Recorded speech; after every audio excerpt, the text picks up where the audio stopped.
Morning. No problem. I have a handout. In case you didn't print out. No, I was over there on the chair.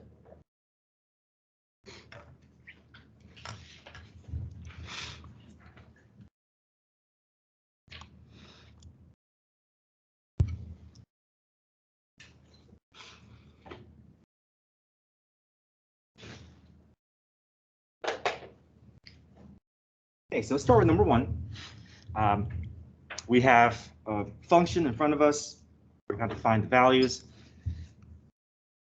These problems are either asking you for the limit or asking for order pairs at a point. Part A, limit as x approaches -8 of g of x. So remember with limit, we don't care so much what's happening directly at -8. We care more about what the approach from both sides of -8. So I like to use arrows to kind of help demonstrate what we're actually looking for. So limit x approaches -8. I'm always going to think about starting on either side of -8. So here's -8. I'm going to pick points on either side that I see on the graph. And then from either side of my target, I'm going to move towards -8 from both sides along the path of the graph. So here it's going to go down. This is also going to go down. Notice that these arrows are not headed towards the same real number y value. So therefore, we say the limit doesn't exist. However, they're both, there is consistency there. So we do have a subcategory under does not exist for this vertical asymptote.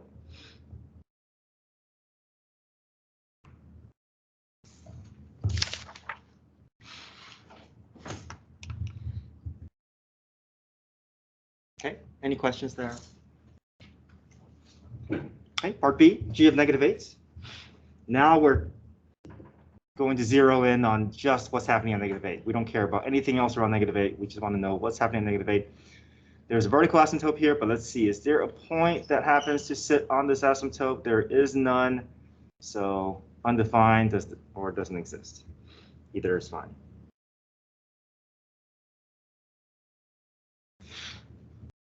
Morning. I've got a handout there if you want to know. Part C, limit as x approaches -5. So again, you don't have to do this, but I think visually sometimes it helps students to kind of have that visual confirmation.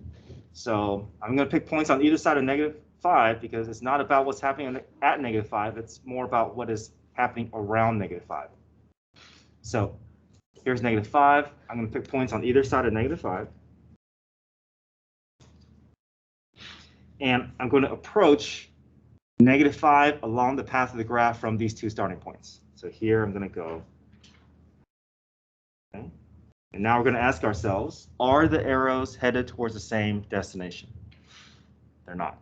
So there we go. Limit does not exist.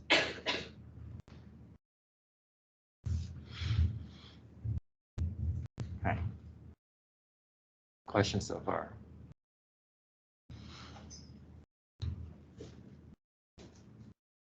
Part D, g of -5. Now we're going to be looking right at -5 and seeing, is there any point that sits at -5?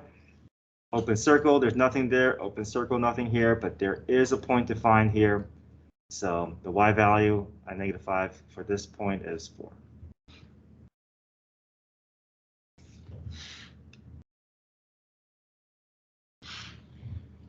Okay, part E, limit as x approaches 2. Again, you see the word limit. You have to think, is there a consistent approach from both sides? I'm going to pick points on either side of 2. Here's 2. So I'll pick a point slightly to the left, pick a point slightly to the right. Now we're going to move towards 2 along the path of the graph. And we'll ask ourselves, are the 2 arrows moving towards the same destination? Yes, right? Even though the point doesn't exist there, that's not what we're concerned about. We're more concerned about what the arrows are telling us. They're both pointing towards the same y value. They're both pointing towards 6. That's what the limit is.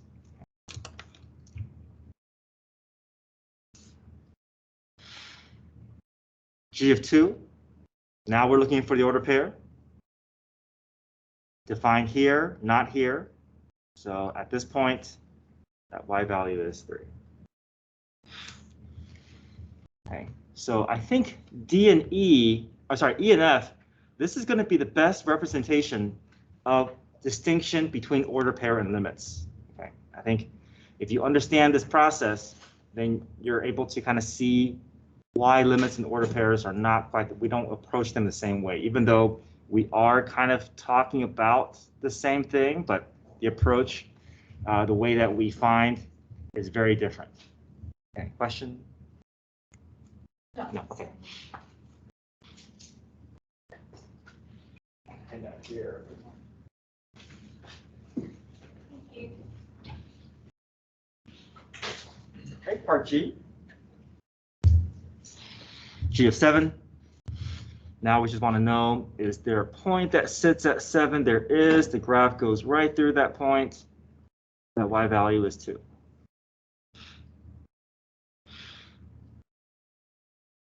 Yes. Hypothetically speaking, let's say there was a closed circle on -8, 1, then b would equal 1, correct? Or would it still be undefined because of the asymptote? Oh, if there was a closed circle somewhere on that. Yeah, if there was a closed circle here, somewhere along this line, then g of -8 would be that point. Okay. Yeah. And normally, we wouldn't have any function that would ever exist like that, but the only way that could happen is it's a piecewise function, so you have all these different functions defined with different restrictions, so that's why we can never have a point sitting on the asymptote. They're two separate functions layered on top. Okay. Thank you. Okay, part H. Limits as x approaches 7. So we're talking about the approach from both sides of 7. We have to start to the left of 7, and we'll try to start to the right of 7. Okay. Let's draw arrows towards 7, and we are going to ask ourselves, are the two arrows headed towards the same destination? They are. They're both headed towards the y value of 2. Yes, question? So there doesn't need to be a circle for you to draw arrows to the circle is just to highlight whether there's a hole or an endpoint. But typically, if we just sketch a graph, we usually don't highlight that point. But it's the same thing. Like if I were to highlight a point versus not highlight a point, I would treat it the same way. But typically we don't do this, right? Typically we just sketch the graph. Otherwise we'll have to put a circle over everything, and that would be too much trouble. So we just sketch a graph through. Typically we only put you only see highlighted point if they're by itself, or if it's an endpoint, or if it's a hole.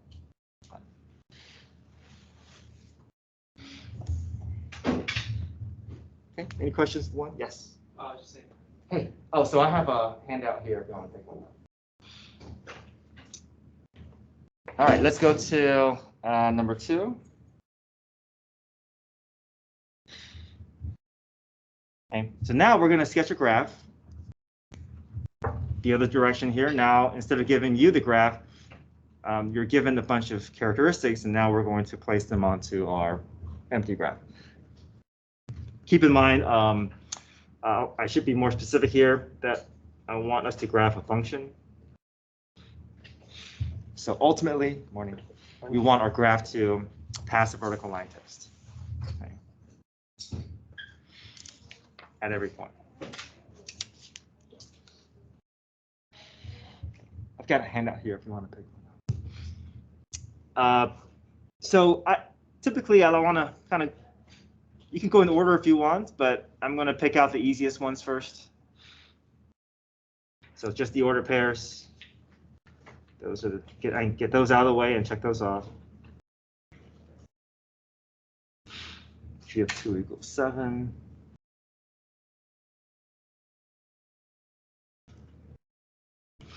G of 5 equals 1.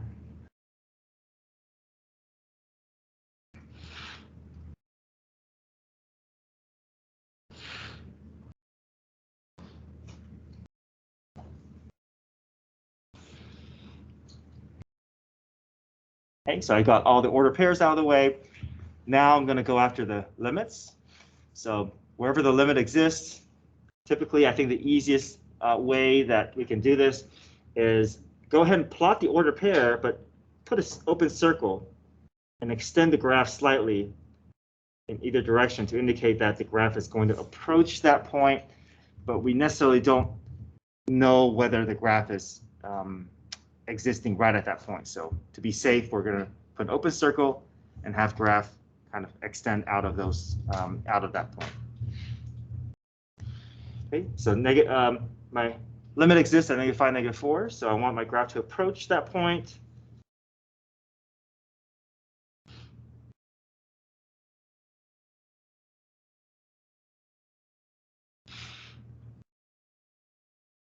I'll leave the undefined for the end to take care of. Limit as x approaches 5 equals -3.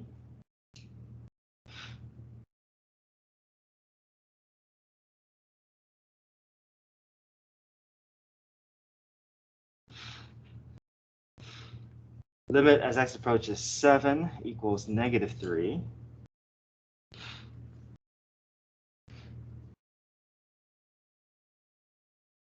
So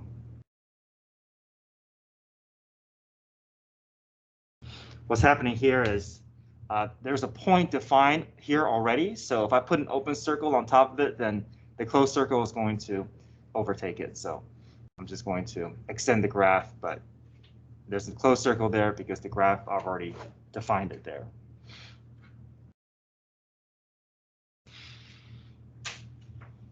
Okay, let's see. Now I'm going to go back to my undefined information here. Well, here, this is vertical asymptote.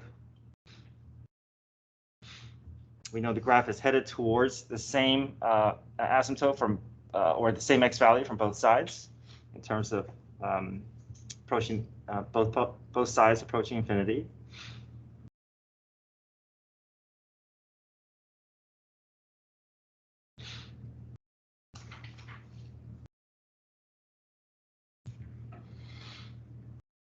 Okay. And this is, you see infinity or non-infinity, you have to indicate that means that there isn't a consistent approach from both sides. So we have to sketch branches both headed towards infinity. Right. Limit as x approaches 2 does not exist. So I say this for last because there are a lot of options that you can do. Limit doesn't exist. You can either do a vertical asymptote there.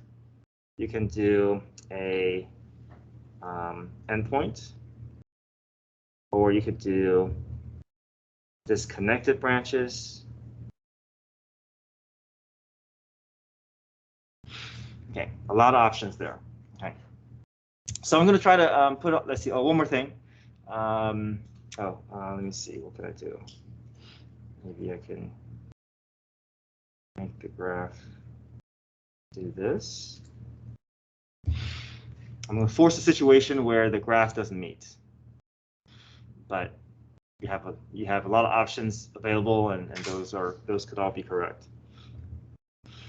Finally, g of -5 is undefined, so it's already undefined. So that means I don't have to do anything. I just want to check that off my list.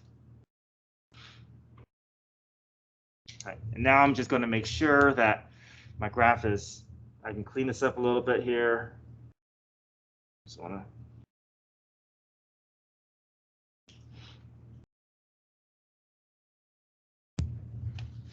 Okay, your graph may look different from mine, and that's okay. Do want to point out a couple of things. You want to go back and double check that your graph does pass a vertical line test. And also, make sure that your arrows are not in the wrong places. Okay, the only time you're going to have any arrows in your graph if it's directly exiting the graph. Okay, if it's at the edges moving away outside, that's good. Those are fine. You're not going to have any issues with conflicting with vertical line test. And then the only other time you'll see arrows if the arrows are headed towards the same vertical asymptote. That's the only time. Okay.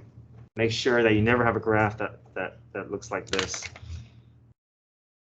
where you have an arrow here, an arrow there. It looks innocent enough. It looks like that's no issue. But if you have arrows like this, I'm going to follow those arrows, and eventually those two lines are going to overlap, and it's going to fail the vertical line test. So make sure you don't have your arrows pointing in those directions. Make sure they're not pointing towards the graph. They're either exiting the graph at the ends, or they are approaching asymptote. Any questions? Yes. Could you go over the letter F again, like the concepts? Yeah. So limit as x approaches 2 doesn't exist. A lot of options here. You can. The reason why this doesn't exist is because I just arbitrarily chose 2 points. But if you go back and look, the limit doesn't exist because if I pick points on either side, my arrows are not consistently right. Just choose any point, like I could have chosen 2. Yep, you can choose any point you want. You could have stopped this graph earlier and just not even have this and just have it as an endpoint. You could do something that looks like this, where the point's defined here, but you can have dots, dotted line, and you can force the graph to have another vertical asymptote at that. So you have options available when you see limit doesn't exist. Okay, anything else with this number 2?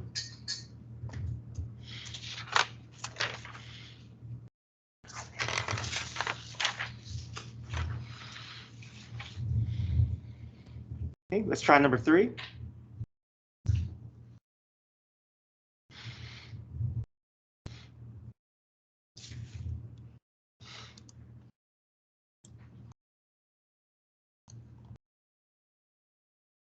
First things first, let's evaluate the expression. Let's not assume that we're dealing with the whole until we've confirmed it. So 0 in for x.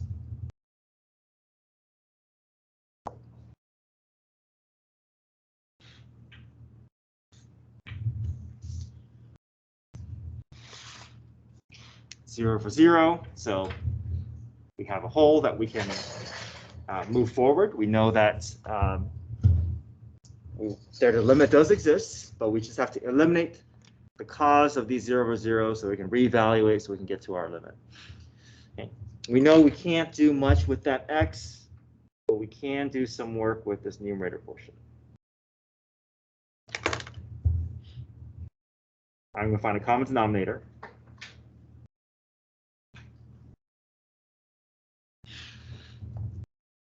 Common denominator is x plus 6 and 6, right? I need both factors in order to create a common denominator.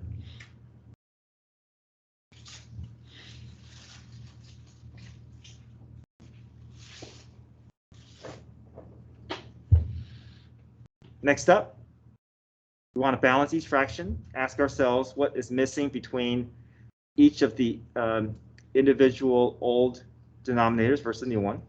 We see the x plus 6 is missing the 6, so that's what I need to multiply top by.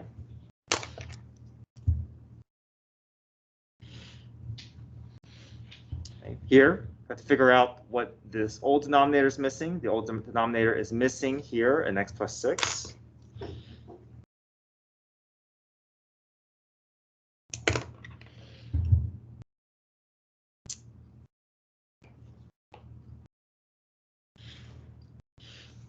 Now that we have common denominators, we can merge these two fractions together. I'm going to combine the like terms. I'm going to now I can add and subtract the numerators together. But I am going to first take care of this negative, distribute the negative through.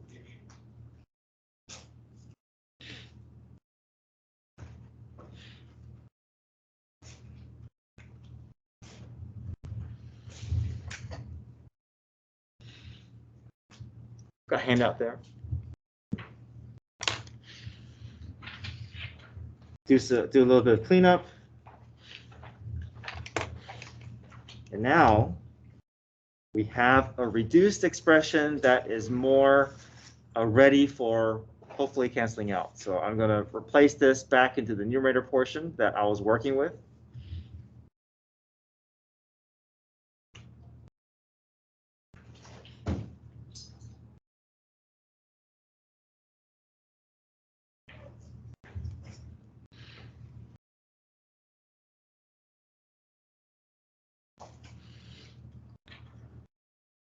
And now, so if I look at this, that x is helpful because it's telling us what we're trying to target in the numerator. We're hoping to find something that is similar, and we do. We see that negative x there, so we're hoping these two will help each other out in terms of reducing. So I'm going to bring this up. Right now it's a complex fraction. It's a little bit harder to interpret. So I'm going to bring this up as times 1 over x.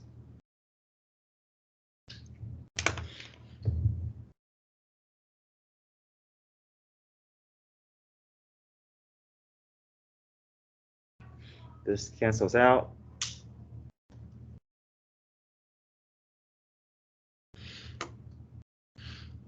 X's go away. That's what we want. What's the cause of the 0 over 0 has been identified. We're going to remove it. Now we're left with a -1 up top and a 6x plus 6 below.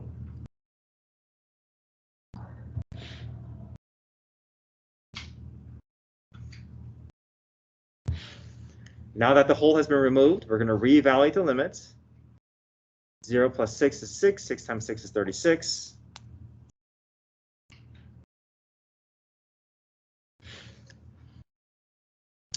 Notice how we are continuing to rewrite the limit notation until we are ready to plug in. So once all your, if you want to take a step here to show that this x becomes 0, then you can drop the limit. So basically, if you still see variables in your expression, then we still need to see that limit notation. Once your expression has been replaced all with numbers, then there's no need for that limit notation.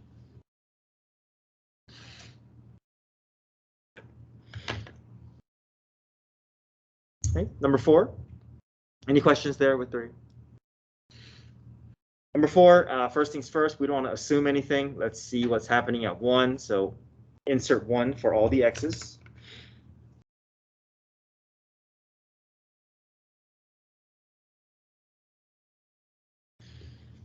We get 4 minus 3 is 1. 1 over 0. What is that telling us about what's happening here? Is that a whole that we're working with? Because visually, there's a what there? There's a vertical asymptote. If there's a vertical asymptote, we know the limit doesn't exist, so we can stop there. Now, later on, we are going to talk about how we can subcategorize it, but for now, we're just going to look at the big picture here. Limit doesn't exist, and we can stop there. So this looks like a factoring problem where you can cancel out, but we don't do any algebraic work until we get unless we get a certain result, right? We want a 0 over 0 before we commit to doing all those reducing steps, because we already know what's happening. We know that their limit doesn't exist, so there's no need to do anything else. All right, number 5.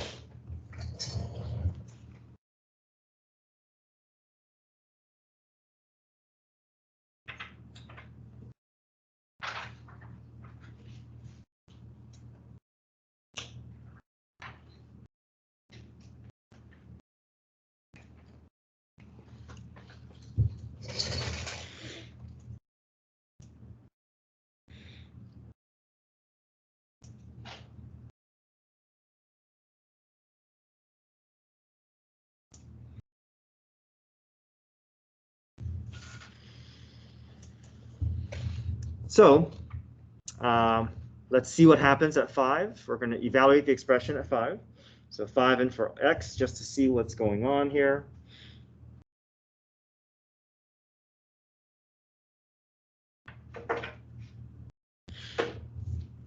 (11 plus 5 is 16. Root 16 is 4. 4 minus 4 is 0. Okay. There's a hole in the graph. We know we can move forward with our algebraic steps. Radical in the numerator, so we're going to expect to do multiplying by conjugate.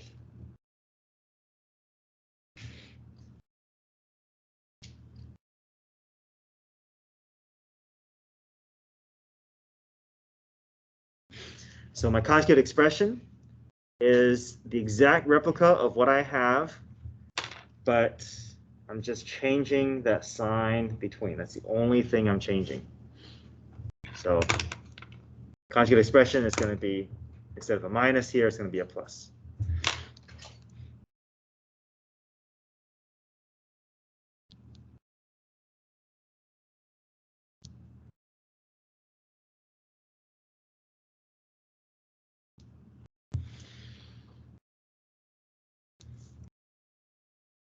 Okay, the key thing is we're going to expand the numerator, but we're going to leave the denominator alone. The reason why we leave the denominator alone is because the x minus 5 is the cause of the denominator getting us 0 over 0. So we don't want to lose that. If we expand the denominator, we're going to get that x minus 5 kind of lost within the expression, and we got to go back and refactor it out. So denominator is already it's ready for us to go. It's the numerator that we're trying to help produce some version of x minus 5 so we can know what to cancel out. Okay. I'm going to FOIL this out. So, but the nice thing about conjugate is middle terms will drop out, so I only have to worry about multiplying the first pair and the last pair. So 4 times 4 is 16. Square root times square root, it'll go away. It just leave me with what's inside. But there's a minus, a negative times positive is negative, so I want to make sure that we don't lose track of that negative there.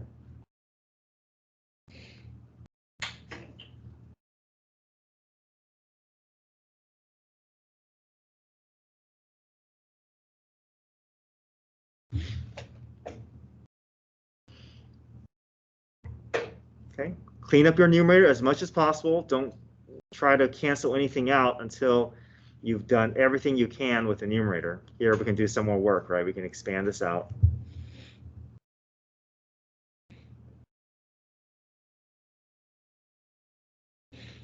Distribute the negative through.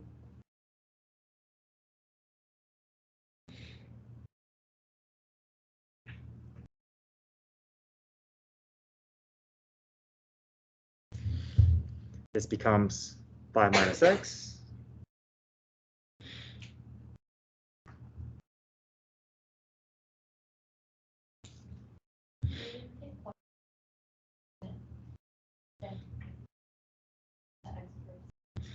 I want you to keep rewriting it.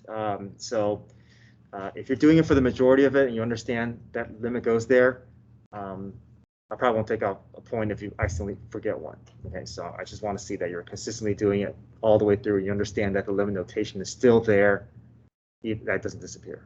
So that's what I'm looking for.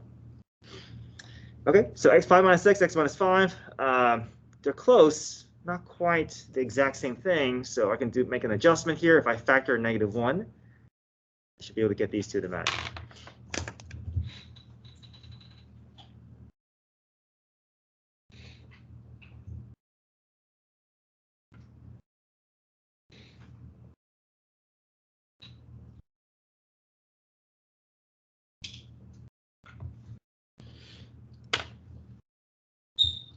'kay, now we can make those go away. See, x minus 5, we were hoping an x minus 5 will show up, and it did.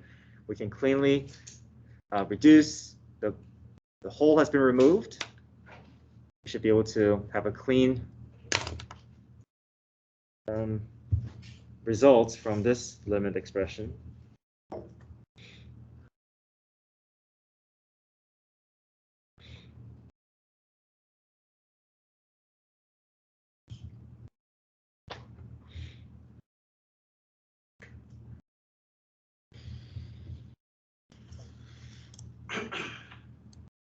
(11 plus 5 is 16. Root 16 is 4. 4 plus 4 is 8.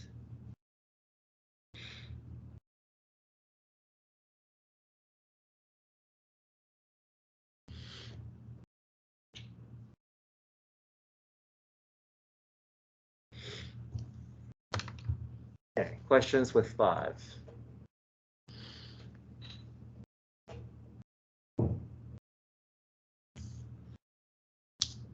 Okay, number 6. First things first, don't assume anything. Let's see what's going on. Evaluate the limit at 1.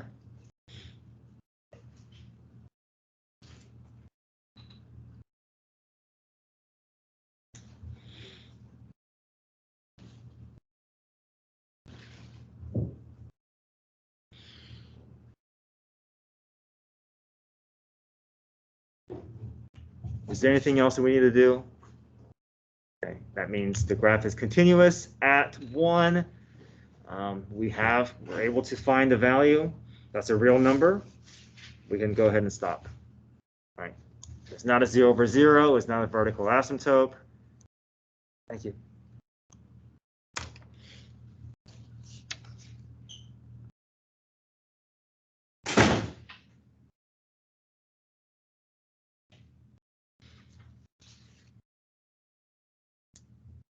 All right, number 7.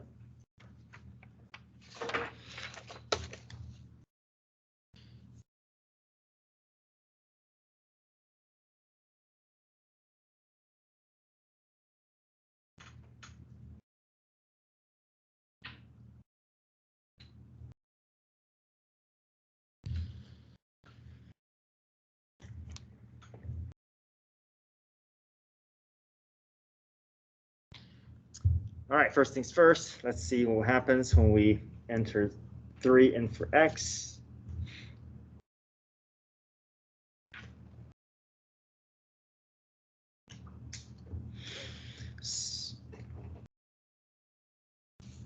So 54 minus 45, 9 minus 9 is 0, so 0 over 0. Okay. There's a hole, we can keep working. First things first, we know there's nothing we can do with the x minus 3. I'm going to work with this numerator. I'm going to try to factor, but GCF first, right? Let's take out the GCF first. GCF is 3.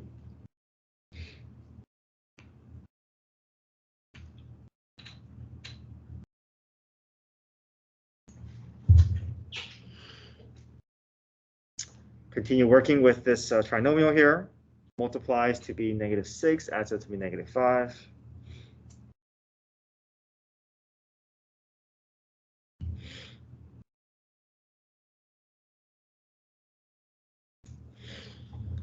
So -6 and 1, right? -6 times 1 is -6. -6 plus 1 is -5. Reduce each of these fractions if we can. That's -3. That's 1/2.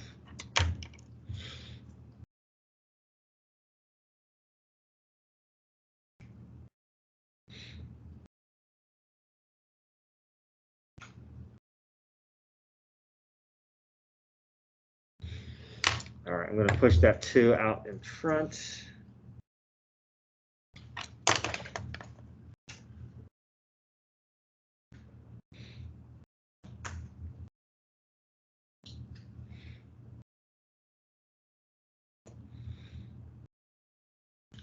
So we found the cause of the hole, the x minus 3's. Take those out. Look at your simplified expression. Careful, right? When you take that GCF 3 out, don't just want to lose that. That 3 is going to remain as part of your factored form. It's also going to play a role in evaluating your limit. You can drop the 1 out. I just had that there, but we can evaluate, plug 3 in for x.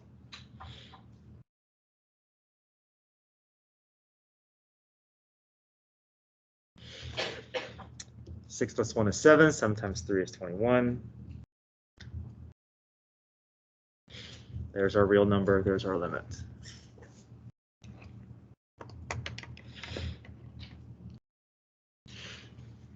Mr. Yang? Yes. Could you explain, I'm kind of confused how you got the -3 and the 1/2. Oh, yeah. So I reduced. So the reason why I had to go through that process is because there's a leading coefficient of 2. Right. So just if I just did that, it would not be enough. I basically would have to account for that leading coefficient. So I got to divide by 2. I got to divide by leading coefficient there. So let's say you were just doing this. So you're okay with that -6 and 1, right? Right. Okay. So if you want to do it that way, we can also do this. We can say 3 times x minus 6 and x plus 1.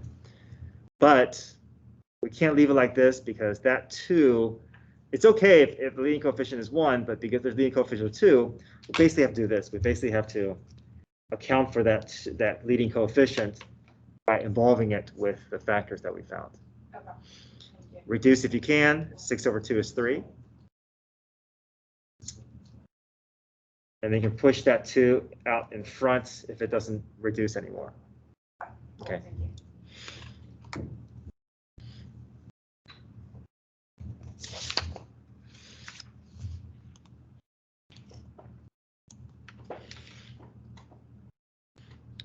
Okay. 8, 9, and 10 are similar. I just want to make sure that I can get in a squeeze theorem problem. So I'll put this as number 11. I know it's not on your handouts.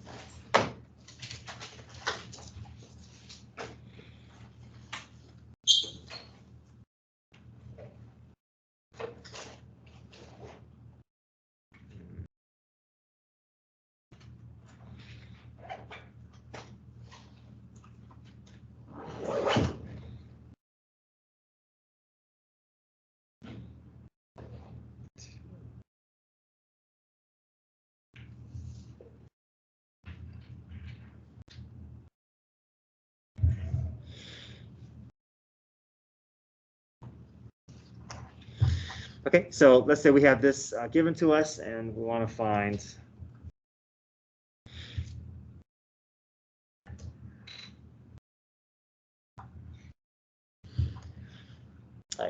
with squeeze theorem, you're always going to be trying to make a conclusion about the middle function. The middle function is the unknown, but the outer function will be known. So we're going to be using these to kind of help us make a conclusion about that middle one. So here we're evaluating the limit as x approaches -1.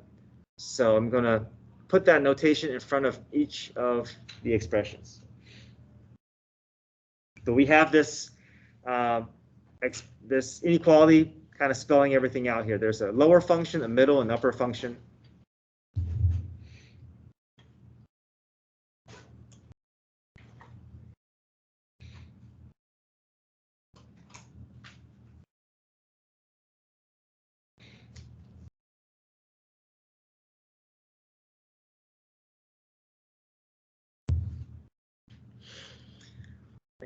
We can't evaluate the middle, but we can do algebraic work to evaluate the outer ones. So we'll evaluate the expression at -1. So we get -3 minus 2, which is -5.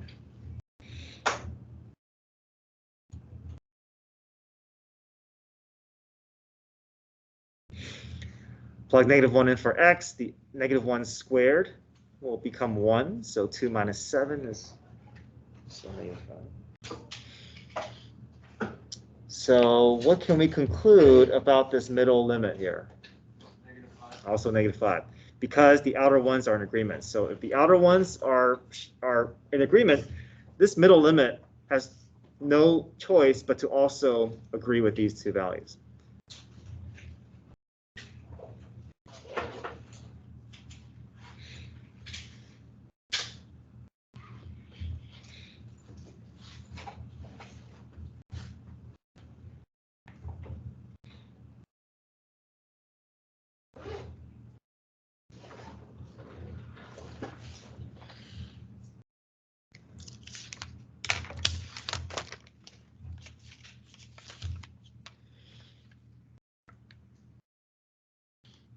The outer limits weren't equal, would be inconclusive. Right. If these were not the same number, then let's say it was -5 and -7.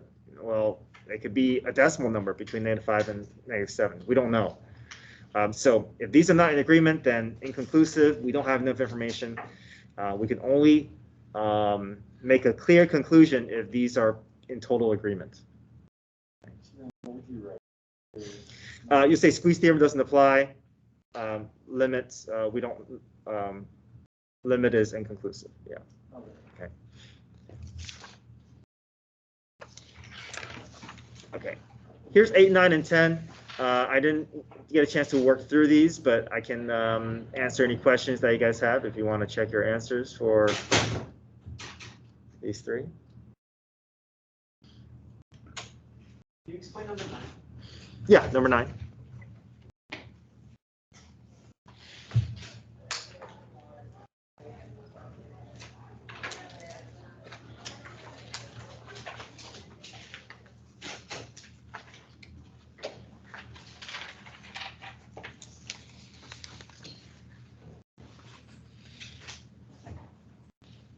So number 9, first thing we do is we test to see what's happening at 0.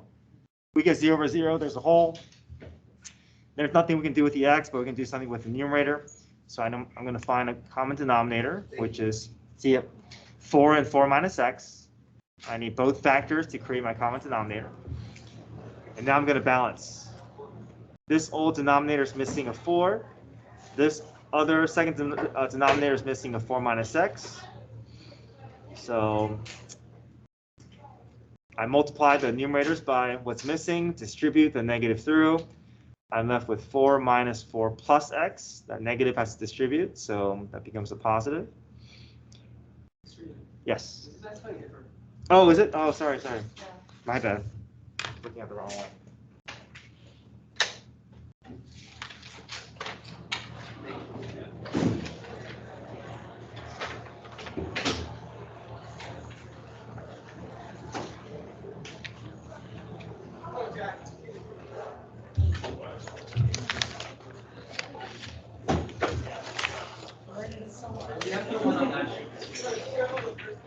Okay, sorry, this one here.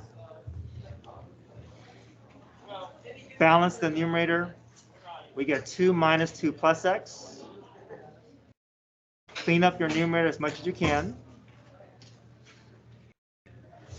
And now I'm able to update with this expression. Force the x to come up, cancel out, and then reevaluate and get 1/4.